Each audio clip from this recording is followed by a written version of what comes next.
WRC 기간에 예원교회에 다니는 어떤 그 현지 고등학교 교사 선생님을 만났어요. 이게 만나서 쭉 포럼하는데 요즘 교사로 하기가 너무 힘들다는 거예요.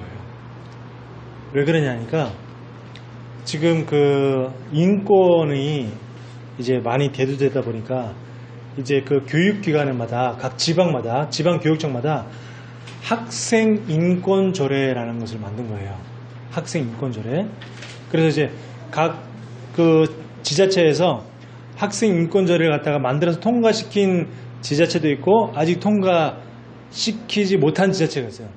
근데 통과시키지 못한 지자체는 왜 그러냐? 그 지역의 기독교 단체들이 막 데모해가지고 그래서 이제 통과시키지 못한 지자체도 있는데 인권 너무 좋잖아요. 인권이란 말 자체가 너도 인권이 있다. 나도 인권이 있다. 우리 인간은 전부 다 평등하다. 너무 좋은 말이잖아요. 그런데 그걸 이제 악용하니까 그게 굉장히 문제가 되는 거죠. 지금 이제 예를 들면 학교에 규칙이 있어요. 규칙이 이제 수업 시간에 핸드폰 꺼내놓으면 안 됩니다. 근데 애들이 핸드폰 꺼내놔. 그럼 제재를 가하잖아요. 그러면 그 아이들이 그 학교는 어디 제재를 받아요? 교육청이 제재를 받잖아요. 그러니까 교육청에다가 민원을 넣어요. 교육청에 민원을 넣으면 그게 학생 인권에 맞지 않다고 해서 교육청에서 그 학교에 제재를 가해요. 그리고 그럼 그 학교에 제재를 가하고 또 그러면 그 교사 핸드폰 보지 못하게 하는 그 교사에게 불이익이 가는 거예요. 그러니까 뭘 할 수가 없는 거예요. 그러니까 교사가 학생들의 눈치를 봐야 되는 이런 시대가 지금 된 거예요. 그리고 뭐 동성애, 지금 청소년 동성애 문제가 심각하대요. 이제 그 선생님이 그래요. 그 이제 영계 집사님인데, 그 이제 동성애라는 것이 누구는 좋아하는 사람도 있지만 또 자기 나는 동성애 나는 별로다 이렇게 얘기할 수도 있잖아. 근데 동성애에 대해서 부정적인 얘기하면은 벌써 그 소수 인권 뭐 이렇게 했다고 해가지고 그것도 학생들이 그 교육청에다가 얘기하면 그러면 또 학생 인권 또 성소수자 인권 그 걸려서 그 선생님은 제재를 받는다는 거예요. 그러니까 너무 지금 힘든 상황이 된 거예요. 인권이란 그 틀, 인권이란 프레임 안에서 모든 게 다 되어지는 거죠. 그러니까 그 학교에 아무리 법이 있어도 이 상위법이라는 게 있잖아요. 상위법. 상위법이라는 게 있어서 그 상위법에 제재를 받게 되기 때문에 어떻게 뭐 할 수가 없는 거예요. 상위법이 제재를 받으니까. 지금 모든 것이 지금 인권이라는 건 그 프레임, 인권이라는 그 프레임 때문에, 인권이라는 프레임 틀이죠. 인권이라는 그 틀 속에 딱 갇혀져 가지고 아무것도 할 수 없는, 인권이 지금 최상위 법이 됐어요. 그래서 최상위 기관이 어디냐? 지금 국가의 최상위 기관이 바로 국가인권위원회가 최상위 기관이 됐어. 지금 그 정도로. 그러니까 뭐 아니 동성애 좋다고 얘기할 권리가 있으면 동성애 나는 동성애 별론데 라고 얘기할 권리도 있잖아요. 근데 그것도 못하게 하는 거예요.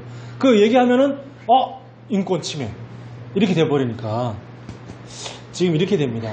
그래서 제가 그럼 무슨 말 했냐면 인권은 뭐냐면 완전히 지금 이 시대에 우리나라의 선악과다 그런 얘기를 했어요. 선악과.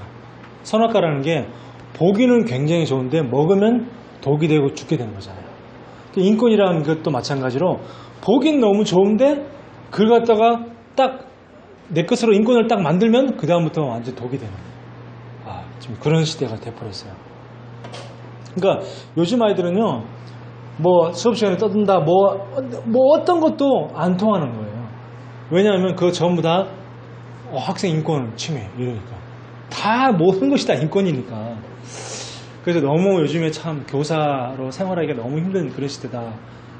그러니까 왜 우리가 나라의 법이 있잖아요. 그 법 안에서 자유를 누리잖아요. 법 없이 자유를 누리면 어떻게 됩니까? 그러면 이제 많은 사람에게 해를 끼치게 되잖아요. 그러면 이제 학생들도 마찬가지로 이게 학교의 규칙, 뭔가 다른 사람의 피해 안 끼치는 그런 규칙 안에서 그 속에서 자유롭게 생활해야 되는데 어떤 조금만 규제, 조금만 어떤 뭔가 그 통제, 그런 걸 규제나 통제를 갖다가 다 뭐라고 생각하냐면 다 자기를 올가매는 그런 악법이라고 생각하는 거예요.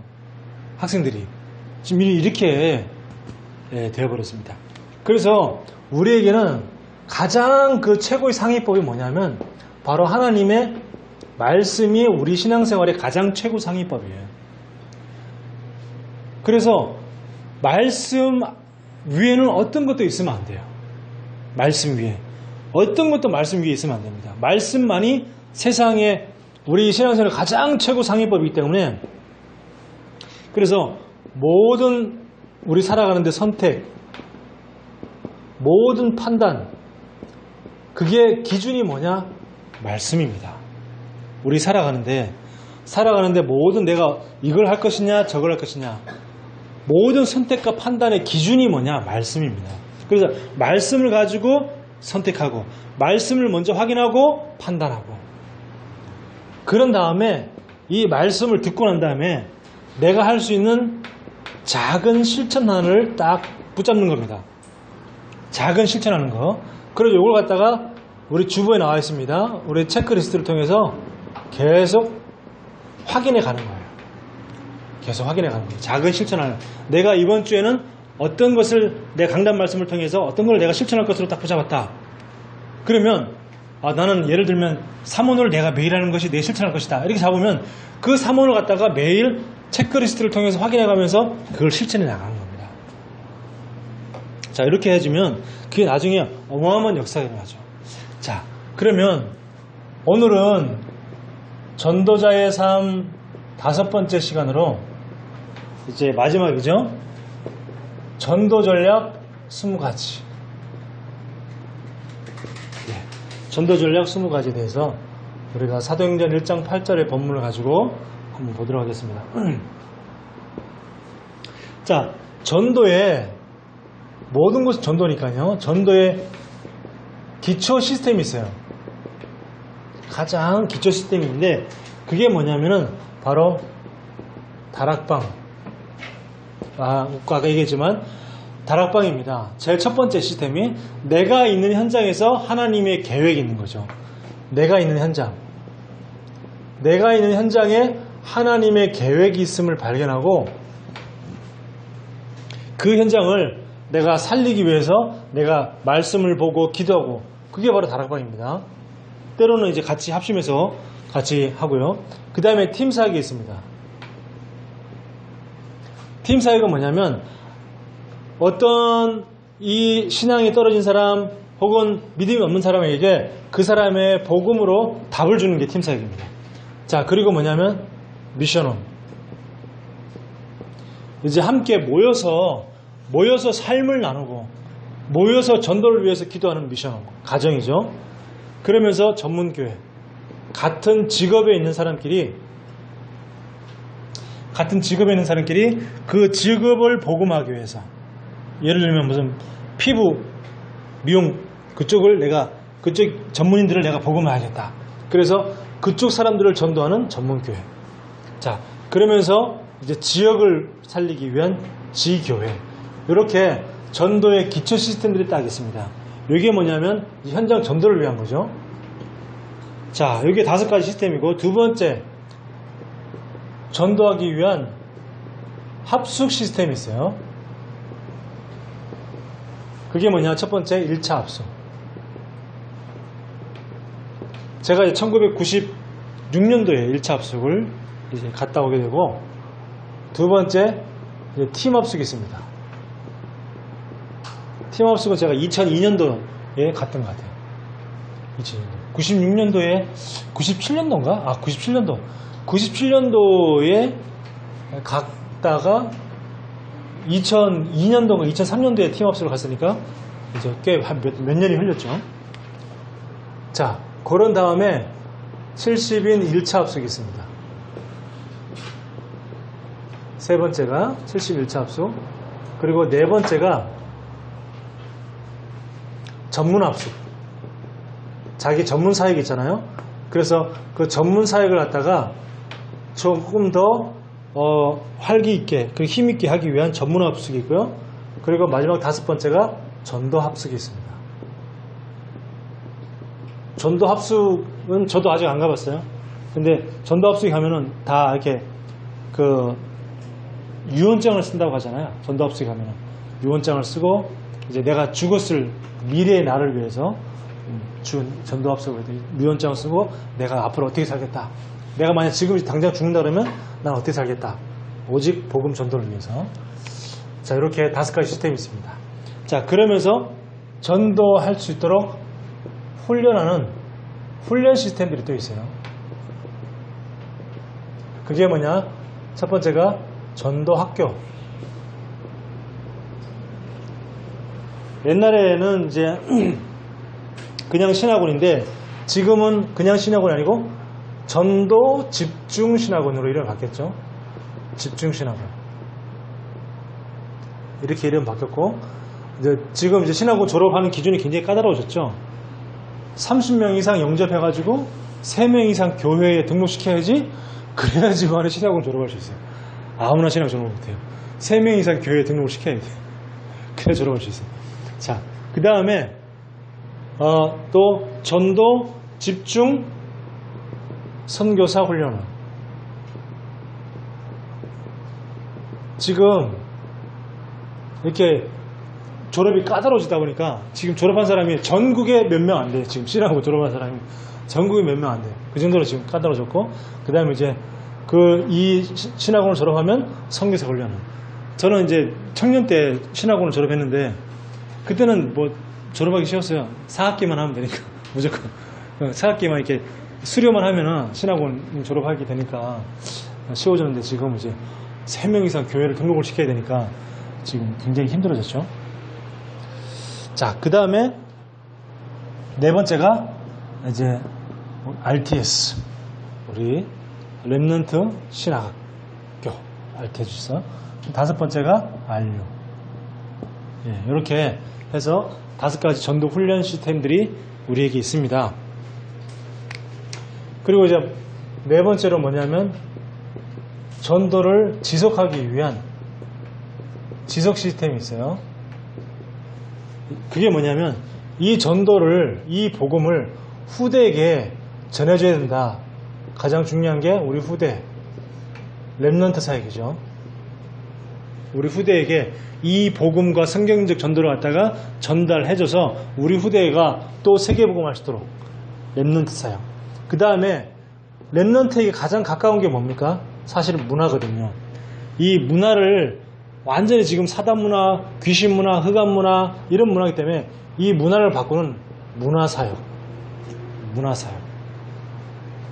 그리고 세 번째가 이제 결국은 나라를 움직이는 사람들은 엘리트이기 때문에 엘리트들에게 복음을 전하지 않으면 안 됩니다. 그리고 전문인들이죠. 우리 이제 은별이도 전문인이야. 네. 그래서 우리는 전문인들을 살려야 돼요. 결국은 그 많은 사람들을 움직이는 거는 누구예요? 그 조직의 전문인이잖아요. 그렇죠? 그 조직의 전문인이 그 많은 조직의 그 사람들을 움직이기 때문에 그러면 그 전문인이 어떤 사람이냐에 따라서 그 조직 전체의 분위기라든가 색깔, 스타일이 다 바뀌잖아요. 그래서 이 전문인이 너무 중요합니다. 그래서 엘리트 사역. 나라도 마찬가지죠. 나라도 이 한 나라에 한 10% 되는 엘리트들이 이 나라를 이끌어 가잖아요. 그 다음에 네 번째가 이제 치유 사역입니다. 이 엘리트들 중에서 영적 문제 심각한 사람들이 너무 많거든요. 영적 문제 심각한 사람들이 너무 많기 때문에 그들을 살리지 않으면 안 됩니다. 그들을 치유시켜야 돼요. 그래서 치유 사역. 마지막 다섯 번째, 결국에는 경제입니다. 그래서 산업 선교. 요 5가지가 이제 미래죠. 다섯 미래라고 얘기하는데 요 5가지가 우리 중요한 이 전도 운동을 지속하기 위한 5가지 사역입니다. 결국은 우리가 렘넌트 사역이고 문화 사역이고 엘리트 사역, 치유 사역 다 좋은데 이런 것들이 산업하고 연계되지 않으면은 이제 뭔가 지속적으로 힘있게 뻗어나가기 좀 힘들기 때문에 그래서 산업 선교, 경제적인 부분이죠. 그래서 이렇게 5가지 해서 이렇게 20가지 전도 시스템이 있습니다. 이런 20가지 전도 시스템이 이거를 내가 꼭 이 속에 있지 않다 하더라도 내가 이걸 알고는 있어야지 또 혹시라도 누가 세 가지가 오더라도 20가지 전도 시스템이 뭐지? 하면 이렇게 물어보면 이렇게 가르쳐 줄 수 있을 정도는 우리가 되어야 되니까요. 자, 결론입니다. 오늘 사도행전 1장 8절에 땅끝까지 증인이 되리라 그랬습니다. 뭐 하면요? 오직 성령이 너희에게 임하시면, 그렇게 말씀했죠. 그 말은 뭡니까? 내 힘, 나의 노력, 내 능력, 이걸로는 안 된다는 거죠. 오직 성령이 너희에게 임하시면, 그 말은 내 힘, 내 노력, 나의 능력으로는 한계가 있다, 안 된다, 그 말입니다. 그래서 오직 성령이 너희에게 임하시면. 두 번째 뭐죠? 권능을 받고, 그 말은 뭡니까? 오직 하나님의 능력으로라만 가능하다. 하나님의 능력으로라만 가능하다는 거죠. 내 힘, 내 능력은 안 되고 오직 성령이 너희에게 임하시면 너희가 권능을 받고 오직 하나님의 능력으로라만 너희가 뭐든지 전도도 또 뭐 내가 하는 일, 업, 사업, 학업 모든 것이 다 이 속에서 다 나와야 되니까요. 그러면 어떻게 되냐? 예루살렘, 유다, 사마리아 땅끝까지 이르러 내 증인이 되리라 그랬습니다. 증인이 되리라. 이게 우리의 목표죠. 이게 증인되는 게 우리의 목표인데 무슨 증인입니까? 말씀 성취의 증인. 말씀이 나에게 성취되어진 말씀 성취의 증인이 되는 거죠. 자, 그 다음에 뭐냐면 기도 응답의 증인. 그리고 세 번째는 현장 선교의 증인. 현장 선교의 증인. 이 세 가지 증인. 말씀이 나에게 성취되어진 말씀 성취의 증인, 기도 응답의 증인, 현장 선교의 증인. 예. 그래서 어떻게 하면 되냐? 말씀 아까 얘기한 대로 말씀이 내 모든 삶의 최상위가 되면 됩니다. 말씀이 내 삶의 최우선순위가 되어지고 그러면서 모든 선택과 판단을 가지고 말씀으로 선택과 판단할 때 이때 뭐가 되어지냐? 증인이 되어지는 이런 응답. 말씀 성취의 증인, 기도 응답의 증인, 현장 선교의 증인. 자, 이를 응답받기를 예수님 이름으로 축원합니다. 하나님 은혜를 감사합니다. 하나님, 우리에게 주신 20가지 전도 전략을 통하여서 이 20가지 전도 전략이 완전히 나의 것이 될 수 있도록 축복하여 주시고 또 현장에서 올바른 복음 전하는 시스템이 세워지게 하여 주시옵소서. 그래서 정말 사람 살리는 다락방이 내가 가는 곳곳마다 열리게 되는, 그래서 정말 그 현장에 제자를 찾게 되는 그런 응답받게 하여 주옵소서. 예수 그리스도 이름으로 기도하옵나이다.